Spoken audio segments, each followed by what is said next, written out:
Temos aqui o diesel S10, uma cor amarelada, né? Isso aqui, o S é o símbolo do enxofre, né? Então ele tem 10 partículas de enxofre. Esse aqui é o diesel S500, ou seja, ele tem 500 partículas de enxofre. O S10 marítimo, né? Ele tem uma cor bem mais escura.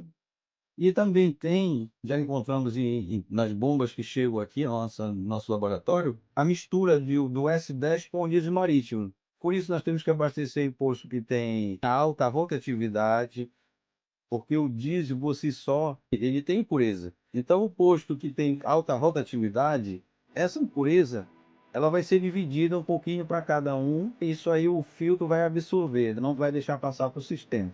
Quando a gente abastece num posto que tem pouca rotatividade, ela está centralizada toda no fundo ali, você vai abastecer, vai ter esse problema.